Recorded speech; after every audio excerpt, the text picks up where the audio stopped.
sorry, I'ma have to pass like Nash to Amari. Tiger up early on a Sunday, sinking birdies while the pigskin spinning through the air, tight and birdie. It's a TD, it's a TKO, a home run, it's a hat trick. Ain't no way to be an all-star without practice. So if you down to sacrifice your life for a draft pick, it's a pretty sweet position. You can live it if you have some things in the air. If you got game, wave like you just don't care. If you got game, playing like you got no fit, and you got game. If you came here to win, yeah, you got game.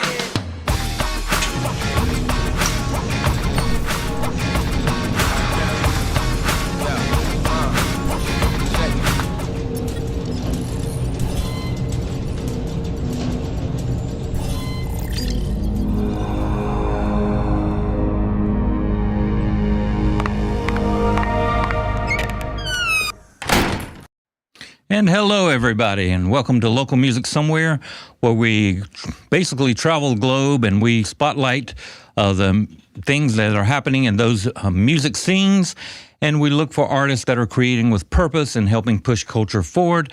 Today, we're spotlighting Greensboro, North Carolina, and there's an artist there named Jay Timber. He's a singer-songwriter. He combines pretty much everything, but I would say rock, blues, R&B, pop, and he has a few things, especially his story, that set him apart. And welcome to the show, Jay. I'm grateful to be on the Joe, y'all. Yeah. That's gonna be our new name for it, you know. It's the Joe. Come on. The local music jumware. Anyway, enough of the dad jokes. I already got the gray hair, so you know I have to stay relevant here. So anyway, what we're doing with you, I met you in Charlotte, North Carolina. You were performing at Creative Mornings, and I mean you wowed the crowd, and it was a great crowd. It was a place called Victoria Yards, which if you've not been to Charlotte yet, all these cities they have different things that pop up, from an art scene. And this is great. It's like an outdoor venue that I can't even remember the artist, but has gone in, and I know that I should do that justice, right? But they've come in, they've painted this amazing place, and it's very visual. And of course, you're very visual up there with your guitar, and you're sonically right on point. So it was great to see you there and meet you there. And that's only been what, like a year? I've been waiting maybe to get you on the show. Yeah. Yep. I hope it was worth the wait. Dude, we already know it's going to be. So for people that are just discovering who Jay Timber is, who are you and how would you describe your music? I am a singer-songwriter, born in Queens, New York, raised in North Carolina. I'm been down here most all my life, so I'm all about the sweet tea and those buttery biscuits. And my taste of music is everything. My father was born in 1935 in Harlem, New York. My mother's Colombian. And so is my wife, by the way. Oh, okay. Colombia represent. And and I grew up in the South. So I was listening to rock and roll and my Lenny Kravitz's and, the people I'm looking up to. And of course your Princes. And I like to, whenever I tell people or people ask, cause they want to know, what do you sound like? And I feel like I've whittled it down to like, if John Legend, Bob Marley and Lenny Kravitz like hung out and something happened and then you like swipe Prince by it, just like it's the little glistening of Prince. So yeah, it's just, I want to make people move. I also want to say, something important with the platform and the gift. And I just want to make people feel good with music. So you're originally from Queens. How long were you in Queens before you came to the Carolinas? It was 2-3 years maybe. And then we came back down here and we were back and forth throughout my childhood. Like I said, it's North Carolina is, I'm a Tar Heel, I llove my cheer wine. It's like, this is everything to me. North Carolina is everything. Bojangles. Bojangles. I'm more of a Biscuitville guy. I'm more of a Biscuitville guy because that's more local. that reminds, we had this girl that went with us on some choir trip. And they were supposed to go to Burlington. That's where they were singing. And when they pulled in, she saw the big Biscuitville sign, and she said, Yep. "Biscuitville, I thought we were going to Burlington." So every time I hear Biscuitville, that's what I think of. So when That's did what I'm you? gonna tell people I'm from. Yeah, live. We're concentrating on local music somewhere today, right? Live from Biscuitville, North Carolina. Biscuitville. Yeah. So anyway, so being from Queens and then coming down here, what about the Carolinas shaped your music? What was that involvement? Well, I mean, for me, it was, my father's taste in music was of a man that was born in 1935. And so, I was listening to what he wanted to listen to. And it was, the Orioles and all the classics, Nat King Cole. Oh, yeah. And of course, your Stevie Wonders, Marvin Gaye. And I remember being like, Dad, I want to listen to DMX. And he's like, you in my car, you going to listen to this. And I know you want to leave. I'm like, okay, I get it. But now I'm grateful because it steeped me in that essence and that soulfulness that I can't get away from. And so that's like kind of the undertone of everything is R&B soul. And then of course I just pepper in rock and roll or whatever the mood is for the song. I try to be representative of that also. Yeah, because your stuff is very versatile, but it's still you. Like it has an underlying tone. A lot of people try to be everything to everybody, and they sound so different, on each track. But you don't. I mean, the styles are different, but it's definitely you. Yeah. You got an identifiable style. Thank you. It's. I mean, like I said, it's just vocally. Like no matter how bad I want to be Nirvana, or no matter how bad I want to sound like the greats, Queen, like.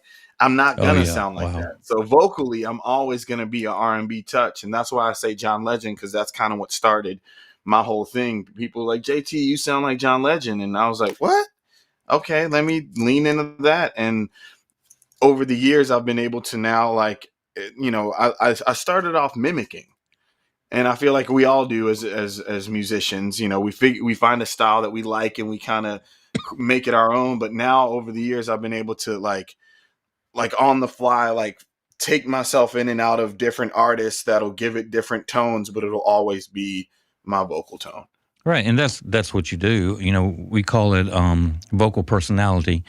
And when I'm training artists, one of the things that I show them, and when you're first doing it, of course, you are trying to imitate somebody because you're trying to hear it how it was done right. There are certain things that resonate with you. Just don't do it with one exact artist. Otherwise, you're going to be a tribute artist, and that's going to, be your career. So pick 3 to 4 artists, and what do you like about them?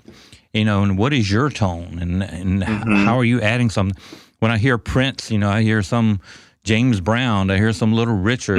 He just has a different take on his screams. When you do, when you imitate what somebody's trying to do, generally you don't sound exactly like them. So never that thing will, that you borrow could be a little different, right? So I think that's the thing that I try to emphasize that to people, like that no one's gonna be you. So like do like your gift, your art, whatever it is, do it, put it out in the world, because no matter what, no one's gonna be like you, and you're not gonna be like the person you're trying to be like. So it's important for us to do that, because it's like I look at life, it's a big quilt, and there's pieces that are missing because we're not giving those pieces to the universe. Right. And like I feel like it's my duty to be colorful and everything that I do. So it's like that's my part of the quilt, and hopefully people like looking at it. So even before when do you realize that music was not just a hobby, but it was a calling for you? When it got me in trouble because of school, like I didn't care about anything else. Like I'd come home from school and I'm supposed to do my homework. I'm going to go play some music. I'm going to sit at my computer and make beats or whatever it was. Like it was an obsession. It was like, it felt unhealthy. You know what I mean? Like any other situation, you'd be like, what, all these music is the drums. He's always in class doing this. He's singing. So it was like, it got to a point where I was like, this is all I want to do forever. And of course I'm, growing up in, the late 90s, 2000s, everything is being shown to you that like you could, American Idol your way to it, or you can. So I'm like, sold the dream, and I bought in like, yep, okay, I can, if I just do this, I can do that. And it just became, it was just everything I wanted to do. And I played basketball for a while, and some things happened scholastically that didn't allow me to continue, and some weird stuff. So I was like, okay, cool. I'm just going to go be a musician. So I left my high school. I dropped out and just hit the road. And that's when I became, a tour manager or bus driver, like whatever needed to happen so that I could stay close to the game. Cause I told myself if I was on the bench, then they might call me in. And so I, had this thing like of being a security guard and assuming that at some point, oh, they might need me to sing during the show. No, they won't. You're the security guard. I just thought it was a unique take, right? I've never heard anybody say that, but maybe like I happen to know how to play the song. The guitarist has gone down to that. Well, here's my chance. That's never going to happen. But I told myself just to be close to the game. You're going to learn. You're going to see things. You're going to figure out things. And I'm glad I did, because it gave me experience. I got to see the country at a young age. And, of course, we were sitting in a van and going from parking lot to parking lot. But, I got to have the touring experience and see the world, see the country, and start living the dream that I'm still living in, I guess. Yeah, but it didn't come from being the security guard, because that only happens in Biscuitville. It doesn't happen out here in the real world. Biscuitville is known for their security guards. So you're described. Some of this you seem to accept, but you're described as a mix between. Let's see, Lenny Kravitz, Bob Marley, and Nirvana. But yeah, that's well. So and how do you feel about that? I mean, I'm grateful, because it's like you're seeing the ingredients in my cooking.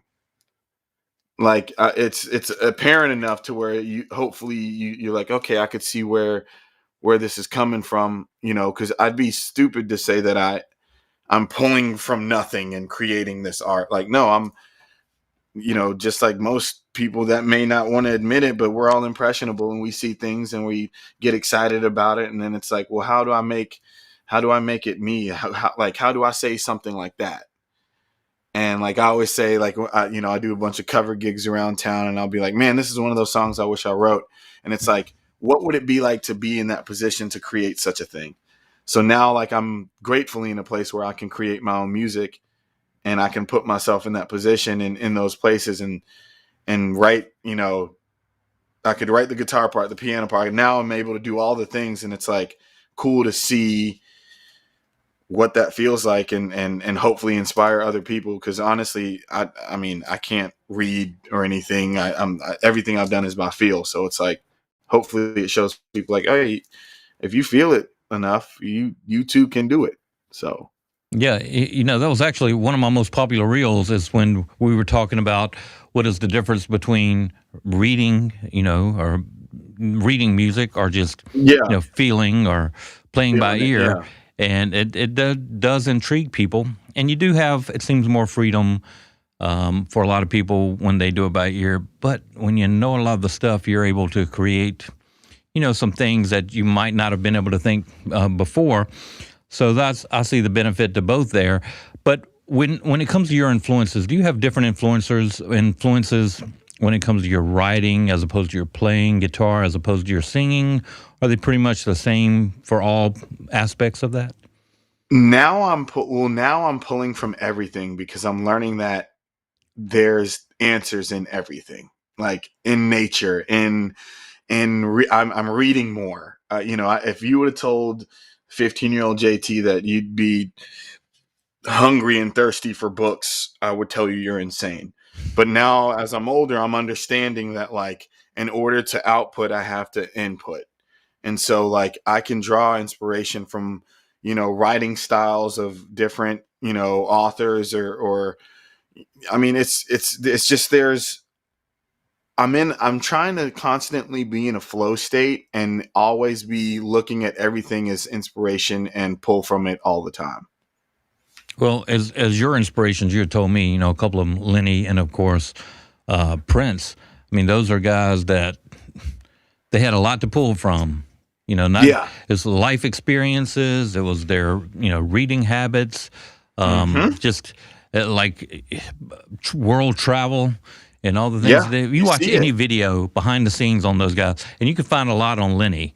You know, he's got Hmm. homes, it seems like everywhere. He's got homes in an Everywhere. island. He's got homes in LA. I think I He's saw got one. He homes had one inside in of homes. Paris. Yeah.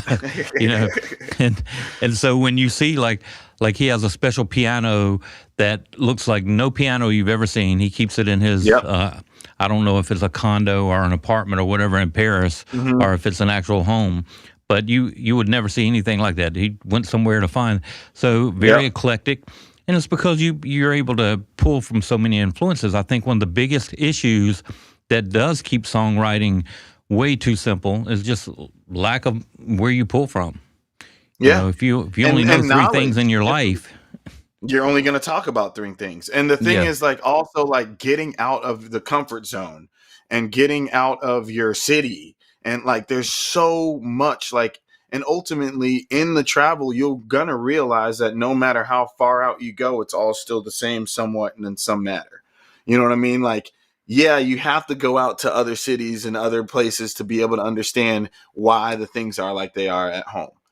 And like, so I just feel like it's just good to just go and experience and pull from everything. Cause if you're appreciating every moment, every experience, then like it just makes life more full and you're going to be able to pull from that better to create ab- art. absolutely. So let's talk about your performance. You perform all night with just a guitar, and it seems to mesmerize the audience. So, what's the moment during your solo show when you know you have the audience hooked? It's a give and take, and it's beautiful because I'll just you'll just feel it. Like I'm looking out into the crowd. I want to connect with every person because I firmly believe that every single show is special because the energy that's in that room, the people that are in that room will never be in that room in that configuration ever again. So whatever we're in this room together as and whatever you brought in here, that's what I'm hoping to channel and take us to another place. And so it's cool to like really it's just I'm at a point now where if I'm just feeling it and vibing and just having a good time, ultimately I feel like if I do that first, then it allows the crowd to let their guard down and feel comfortable also. And so if I don't exude that, then the crowd's not going to do that either. So it's really just like anytime I just start to feel really comfortable, I know that okay, the crowd is also probably getting loose too. And now whether I'm doing covers or if I'm doing originals, it's like I get to pick and choose throughout the crowd. Like this group might like this song, this group might like this song, the whole crowd will like this. And it's just kind of playing. And thankfully, I know a lot of music to pull from to be able to take people places. Yeah, and reading the room is definitely part of zoning the audience. One of the things that you talked about was, looking in their eyes. You're looking in the eyes of the Yeah. audience. And a lot of performers, when they're new to this, that can be an intimidating thing. But the Oh, other thing is yeah. like, how do you do that? And something that we trained them with, and I learned this from Tom Jackson when you're zoning an audience, he's a performance coach. And he'll say, when he zones the audience, he'll split it into certain ways. I do it with circles. I say, look in these big circles. If you look in that circle, about 30 people within that circle are going to think you're looking them directly in the eyes. And, I you're usually do making right them above part of their the show. heads. Yeah. So that Right they, above everyone's head, because at some point it's going to scan, and then I work to the top back of the room. If it's at the top of the seat, whatever. But I'm looking up and just scanning, and throughout it, you're going to get more comfortable with those zones, and right, you're going to because those start to people break feel down left the out. comfort. Yes, and then you're going to eventually start to actually make eye contact with people. And you'll have a moment with a beautiful moment in a song where you look up and you're able to connect with that person and you both feel that moment or that lyric, but everyone else can see and feel that moment, and it's a thing, it's just the best thing ever. Do you have moments from your show or after your show where somebody has said that particular song meant something Mm. special to them because of something they were going through, or Every time. reminds them of I'm a loved one? Tell me a story yeah, if you have one. well, so actually, the song that I'll be playing today is called "Sun Comes Out," and it's a song about my father, and it's a song thanking him for his love.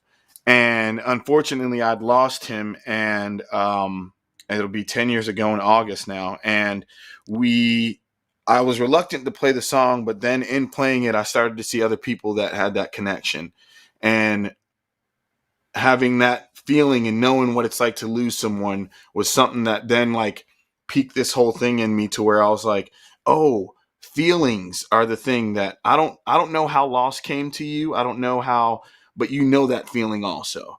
So if I can like pull or like sit in that moment and be in that moment of feeling, and we be able to feel that together, then, you know, those moments happen afterwards. It's like, hey man, that song about your dad, I just lost my mom, I just lost my dad, I lost my sister, or whatever it was. And it's like, that's what you do it for, because that's we want to be connected. We want to feel that connection. So it's, yeah, usually it's after that song or, you know, a love song. I've had a couple times where people have said something about a love song that I did, and it reminded them of their significant other. And it's just, it's great to have those little moments, because it's like, oh, this is connecting at a deeper level. Right. And when we all go through something, we think it's only us, right? And Yeah, you're writing a song, you feel the same way, We're- but you know it's going to be, when you get out there, you see it's like just 40 people in the audience had a similar experience. Yes. So it's like and you the wrote more it for them. And that's the thing, like, and that I'm learning and writing, and I'm sure we've all seen it as writers, but it's like, the more personal you get, even though you think it's such a uniquely you thing, people will identify with it more because they have their personal things that they do. So you may think, oh, I put my shoe on and my sock and my shoe on, blah, blah. And someone else is like, well, I don't do specifically that, but I have a weird little thing that I do, and I can identify with you in that part of the song. And it's like being able to find those moments, but you got to be honest with yourself in order to get there. But yeah, the genuine thing, which you are. So that's pretty cool. And that was a great take with the sock and shoe. I've never heard it put that way, but that was good for our audience to hear. I just happened to look down at my sock, and I was like, well, that could be a special thing that someone does. And, you know, someone in the audience is like, you know what? I do a sock and shoe. How did he know? The knowledge that comes out of Biscuitville, what everybody is learning today. But anyway. I went to Biscuitville University. So. Well, we have a Bojangles University here, you know, now too. So, and in fact, I've seen all these. We're supposed to have a snowstorm. I've seen all these pictures and of the trucks on in the highway. Yeah, and, it's the bow seasoning. Yeah, it's like you see Bojangles. I wonder if that's real. I guess it is, that they put sponsorship on the trucks. I guess that'd be a beautiful. I'm gonna get my marketing team to talk with them. We'll bow them out. We'll bow them out this year. Anyway, we're speaking of marketing. We're going to take a quick break for our sponsors and what's going on at Our Beats. But when we come back, we're going to talk about your project. I want to talk about more than just your one project. We'll go back kind of to the beginning and move forward. And of course, you have a new single out now as well, so we'll cover that. And we'll go over some strategy stuff with the artist, and so they can, you know, learn as we all learn. Here's some things that are going on. This is how you get your music out. Changes daily. Technology moves, and here are some things that are available, and we'll go through that right after this. Hi there, welcome to The Watch List, presented by DJ World Beats, hosted by me, Greasy Keys, in the Our Beats VIP Suite, where we're bringing you the best of the best in live shows, streaming trends, indie pop, and much more. You can stream now on the all-new ROQ Radio on rbeats.com, where we're highlighting indie artists from all over the world, focusing now on hashtag local music somewhere and hashtag Charlotte.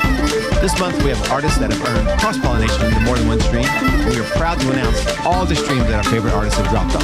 Check it out right here on the Our Beats Radio, Global Boutique Streaming and Media Network. Now, let's celebrate these incredible artists, kicking it off with Fall Lift and their song, All Salt. The incredible Paper Pills with their jam, Shampoo. John Mark McMillan with his song, Ancient Love. Uwadi with I Wonder What We're Made Of. Susong with their jam, Broken French. Search Party with Trembling Hand. Teleportation with Gold Under the Sun.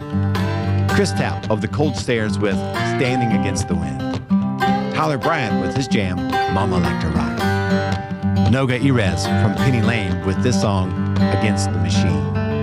And Sample the Great with Can't Hold Us. This has been Greasy Keys in the R-Beats VIP Suite. Be sure to check out all of these amazing artists and be on the lookout for the next edition of The Watch List presented by rbeats.com. Peace.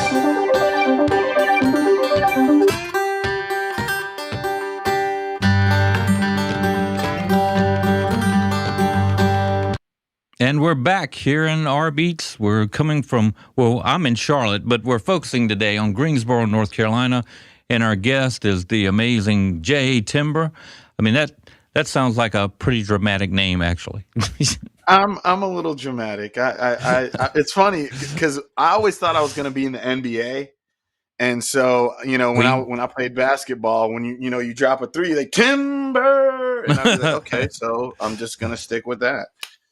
Dude, the people that would see you live, I mean, I don't know if they could tell just watching this. To me, you look more like you'd be in the NFL with your side. You're a pretty solid guy.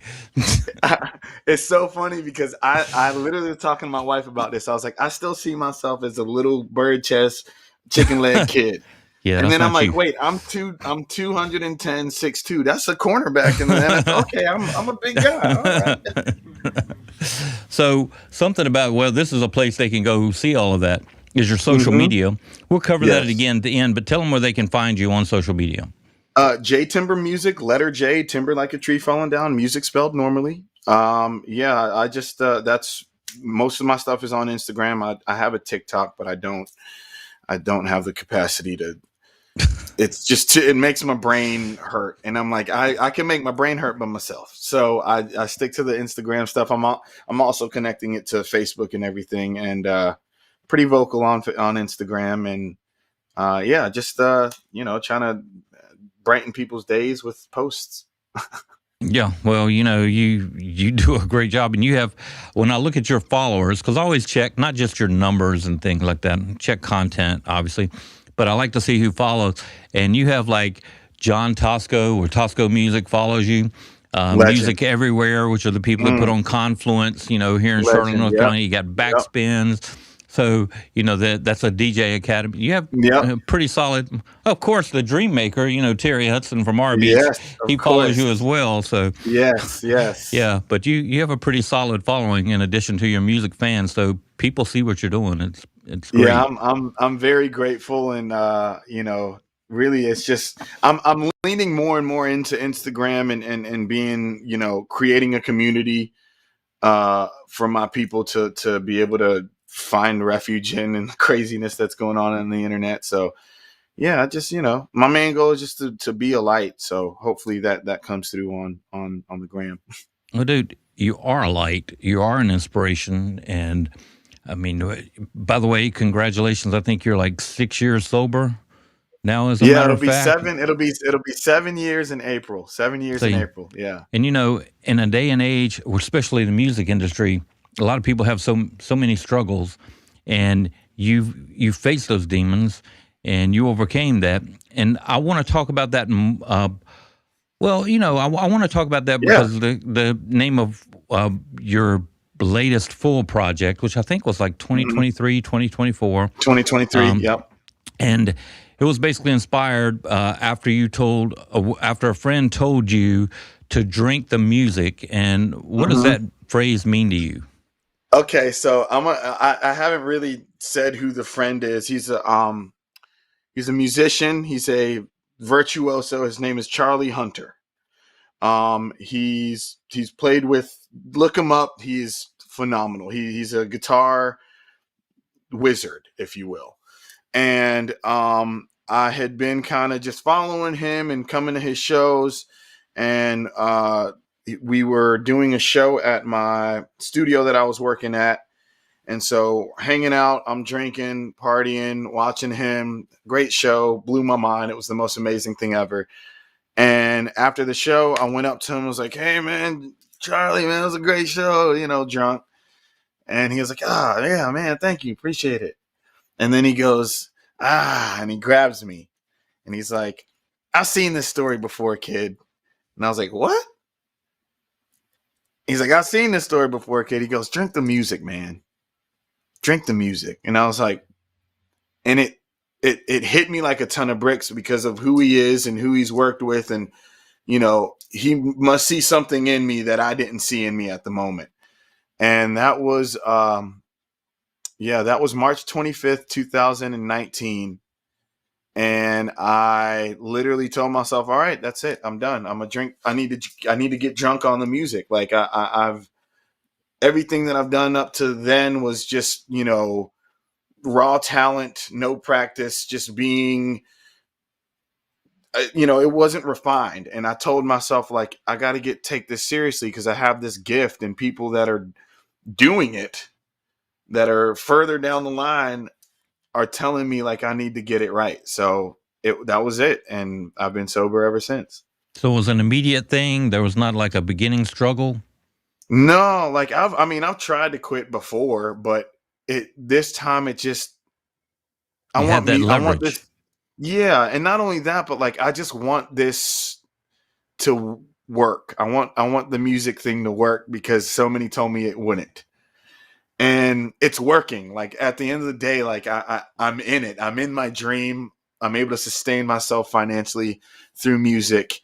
And, I don't have the Bentley and all that, but I don't need that because it's like, at the end of the day, I can support my family doing this thing that was a dream for a 9-year-old. And, so yeah, it was just one of those things where I was just like, you know what? It felt like if Michael Jordan came up to me and was like, hey, kid, you could play basketball well. I'd be like, yep, all right, I'm going to go play basketball better than I am now. And so it just clicked, and I wanted to be sober. I want to be clear. And now because of it, I'm seeing all the great things that have happened in my life, and they wouldn't have happened had I been drunk. So, yeah. And I'm not anti-wealth at all. I've got a lot of wealthy friends. I've got a lot of friends that are not wealthy, and that I've never seen happiness just come from the wealth. Or the toys or anything. I've seen maybe fun for a weekend or fun for a year or something. But no matter what your level is, it maintains for so long. Yeah. And so, like I said, I'm not anti-wealth. I'm for I'm not wealth. either. But you need to be that person that can handle that too. Yeah. And you need to be the person that achieves that. It's not an accidental thing. Nobody, unless they win some kind of lottery, I don't know of a lot of people accidentally becoming millionaires or accidentally becoming wealth. You got to admire the people that, put that together. It takes something different. Yeah. Right. Yeah. Exactly. And I think if I would have gotten it sooner, I would have died. Like I would have partied myself into oblivion. And like, so I'm just so grateful that it happened when it did, because literally I got sober 13 days later. I met my now wife. Like everything in my life literally and it was just one choice where I was like, you know what? And this is what I tell people that are come to me. Hey, JT, how'd you just be sober today? Yeah. Just focus on being sober today. That's it. You ain't got to worry about it because we can't do anything about tomorrow. Just be focused on today. Get through the end of the day. You lay your head down on your pillow. You're like, man, I did it. I did today. And that's it. And you just win that. And then you stack those victories. And then you look back and it's 7 years almost. So it's like, okay. I had a friend that he ran into somebody who was facing a struggle like that. And he said, you need to go out that door and you need to make a good decision. And you need to follow that up with a good decision and just do your best to keep making good decisions. The reason I said that about the wealth is because not every musician will be wealthy. Some will, some get, I won't even say fortunate. They do meet the right people, but they work towards it. But the drink the music thing hits me so well because that's the whole point, no matter of any of the outside stuff. If you love the taste of the music, then that's going to be your driving and motivational factor. Yes. And I tell another thing I tell young artists, I'm like, man, just bake a good cake. Everything else we can add to it. We could fondant, whatever you want to do it. We could do that. But if the cake is terrible, nobody's going to want to deal with it. So make sure that your cake that you make is great. And then you could put icing on it and all that other stuff. Oh, it's such a great analogy. So coming back to this project, because you did a whole project that was titled Drink the Music. In Yes. fact, the song you're performing, I think, is the last song on that Sun project. comes out. Yep. Yeah, the last one on that. So tell us. Well, first of all, the one that sticks in my head, that first one, it's like you have when doing this job. I run into certain artists, and something on their project becomes my theme song for a while, and whole Okay. life is that for me. It's Thank you. sticks in my head. You're riding in Yeah, your car. You got that. That's like your theme to get you through the business, and that's it. why you're doing what you're doing. So tell us about that one. I just want to hear your story on that one. So it's just, coming back to what I was saying is just a second ago, like, I just want this to work. I know what I'm capable of. I've seen it. I've seen it in my mind. I've done the performances. I've, performed, I've waited my whole life for this moment. And that's the thing, is that I'm understanding, is that, like, these are the moments I was waiting my whole life for, like being sober, being clear, being able to express myself the way I want to. Like, the whole time I thought it was looking for something bigger. It's like, no, like, you know, this is it. This is what we're actively living the dream. So it's like, you know, I don't want to ever take this for granted. I don't want anyone to ever think, oh, he's just, just get, like, I've worked as hard as I've worked for it, and I have harder to work yet still.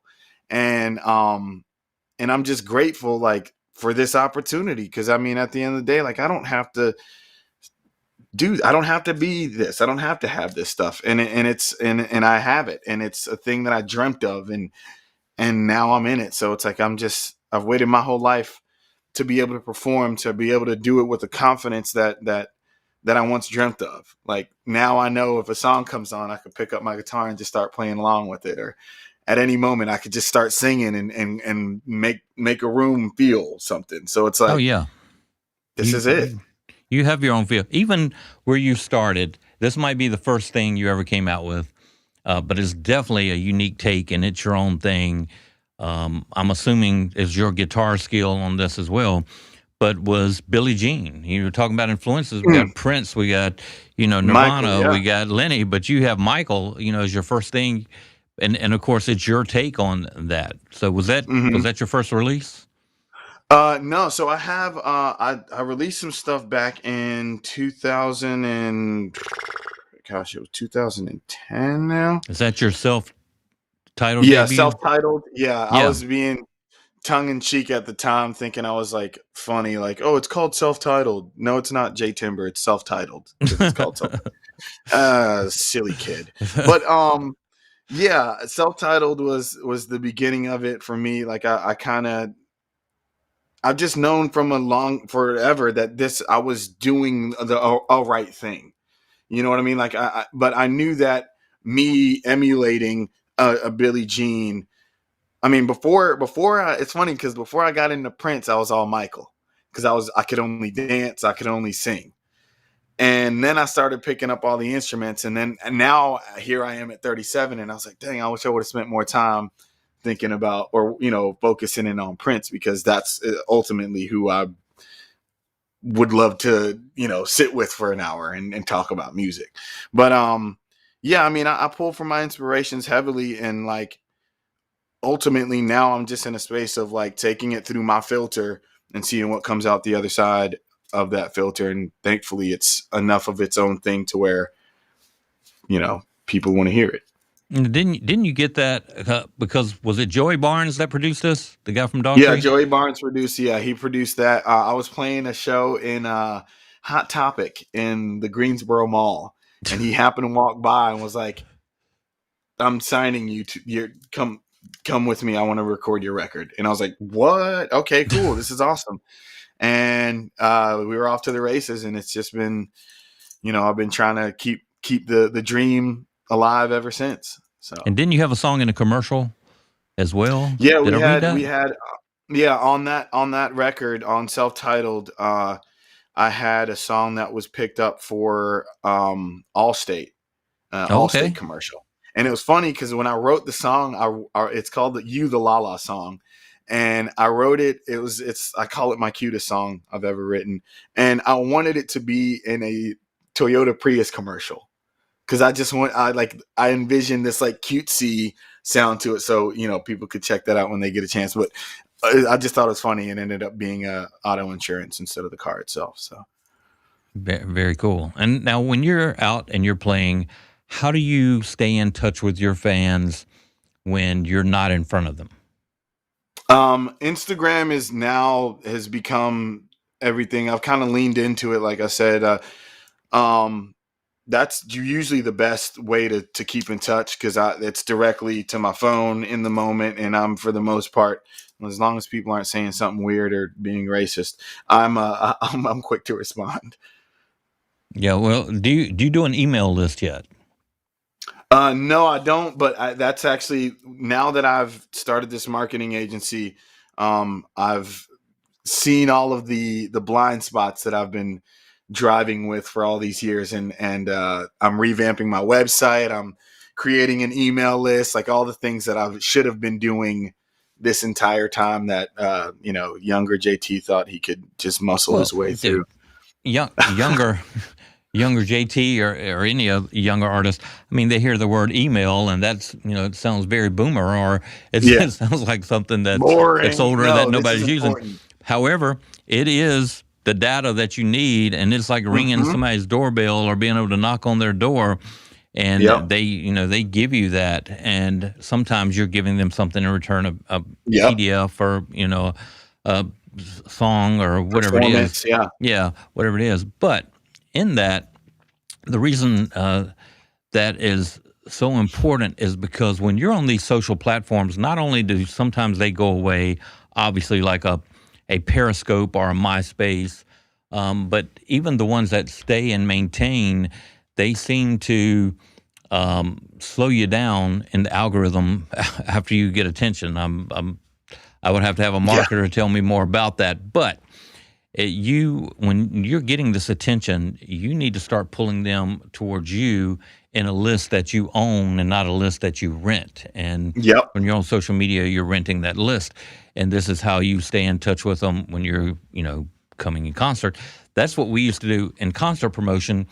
That kind of data has always been valuable to us, because if we're coming to that area, you can have the list split off, like this is Alabama or this is where I'm at. You got these check boxes you can do, obviously, these, email platforms, and you can even put where you met them, what event, you met them in, or maybe if there's a certain interest or a certain song they like, and then when you hit these buttons, it pulls this list together, and that's who you send to for this particular event.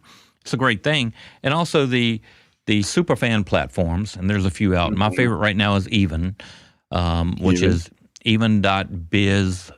No, it's get.even.biz, and it works with.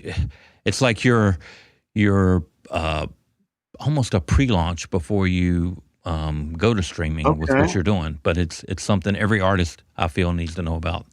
That's a great I'm gonna check that out. Yeah, and of course with AI, there's so many ways to engage your fans. If you prompt ChatGPT right, you get the actual strategy you need. A lot of people, when they're first going on ChatGPT, I find that they put certain information in, they get bogus answers out sometimes because they don't know how to prompt, or their ChatGPT doesn't know enough about them. When it knows about you, it can help you create strategies because it knows what you're looking for, not just a generic strategy. One time I got an answer back from ChatGPT that said, "That's a good idea. I'm going to use that for other people." And I thought, I was showing that one to my wife. I was like, "Hey, I gave back." It's definitely. I'm doing my part. But no, it's definitely, it's all in the prompting and all that. But that's something that literally my team and we were speaking about, revamping all that, because I've just been muscling my way through and, keeping it to Instagram and everything. And now I know the importance of, like, if Instagram went away, what then? Well, I'm still going to be cooking. So I got to be able to make sure people could get to what I'm cooking if everything goes dark on us. So definitely that's any artist listening, do all the things that support you and can be a part of your team so that you can grow the best. Yeah. Yes. And well, before I ask that, what's next for you? Any So collaborations coming up? New releases? Right now I have a bunch of music. So last year I told myself I was going to put out a song every month, and I did 4 songs, and then money happened and life happened. And I was just like, and I was doing everything myself. And so now this year I'm kind of, I've been working on my marketing agency and getting that up and floating. And then really going back in and refocusing on releasing the music that I didn't release last year, and then music that I've been writing since. So I feel like come March, springtime, I feel like it'll be a good time to break through the ground again and start, showing some pretty flowers of music, and hopefully people will be digging it. And one more time, how do they find you? J Timber Music on Instagram and Facebook, J Timber Music, and also www.jtimbermusic.com. And I'll be revamping that and having it be like I want it to be like a space, like a home where people could come and check out what music's going on. I've got a podcast that I was working on that I'll be bringing back called Timber Talk Time, and doing stuff with that, and just kind of getting everything to flow cohesively and help people feel better.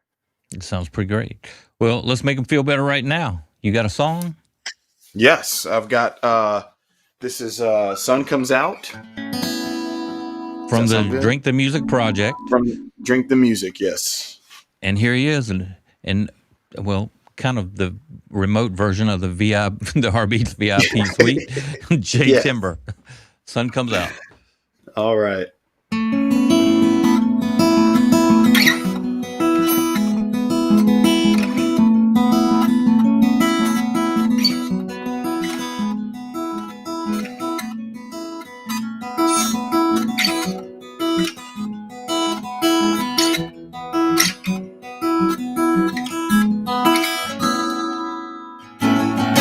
Sun comes out every day. Let it shine, shine your way. Let it shine your path. Don't fret the aftermath.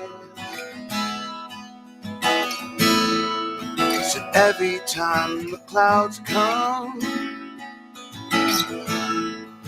sun ain't far behind. Every time the clouds come, sun ain't far behind.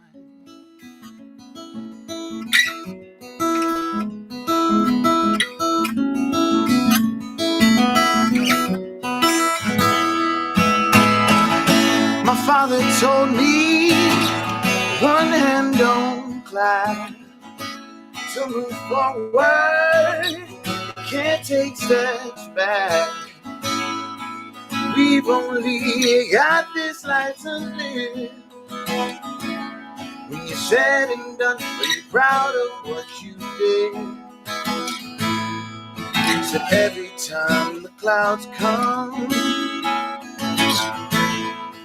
sun ain't far behind. So every time the clouds come,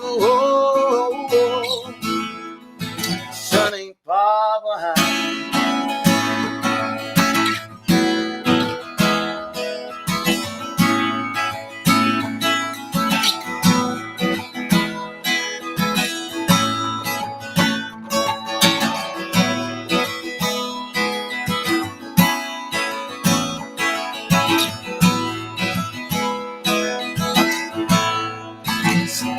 Time the clouds come,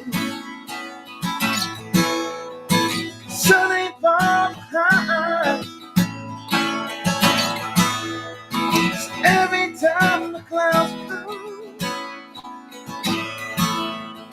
sun ain't far behind. Far behind.